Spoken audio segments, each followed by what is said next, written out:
bonjour. Vous êtes avec nous en direct de Strasbourg et vous êtes l'auteur avec Nine Antico d'un très bel album de BD chez Dupuis. Il était 2 fois Arthur.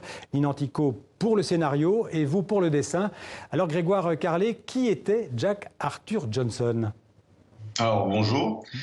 Jack Arthur Johnson était le premier boxeur noir à gagner le titre de champion du monde dans la catégorie poids lourd au début du siècle. Ouais. C'était un poète, un boxeur américain.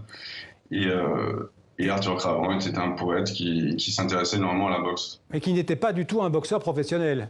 Non, pas du tout. Il avait gagné de manière un peu frauduleuse quelques titres, surtout dû à une série d'abandons, mais non, il n'a jamais été vraiment un boxeur, il n'a jamais été pris au sérieux en tant que boxeur, c'est sûr.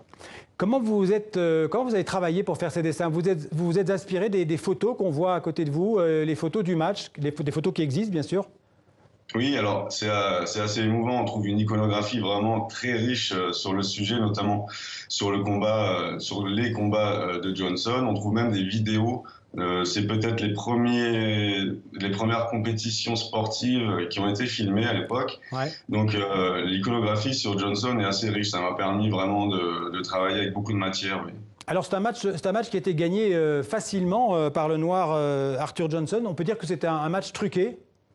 Oui, et encore, il aurait pu se faire encore plus rapidement, mais bon, on sentait quand même derrière, la foule commençait un petit peu à s'exciter et à se rendre compte de la supercherie. Donc oui, ça a été enlevé en une poignée de rounds, et évidemment, c'était complètement truqué. Oui, c'est considéré comme un des premiers, aujourd'hui, rétrospectivement, comme un des premiers happenings même de l'histoire de l'art.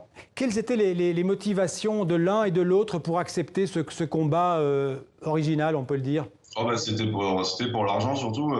Cravant voulait absolument fuir l'Europe qui entrait en guerre. Il avait besoin d'argent pour partir et pour traverser l'océan Atlantique pour se retrouver aux États-Unis. Mm-hmm.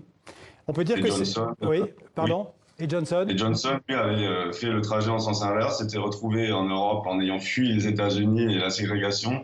Il avait une peine de prison qui lui pendait au nez, donc ils avaient tous les deux besoin d'argent. Ils se sont rencontrés à Paris, qui à l'époque était encore la capitale du monde, et puis pour mettre au point ce combat truqué. Ouais. On peut dire quand même que c'est un match entre deux égoïstes, 2 hommes libres, chacun dans leur monde respectif.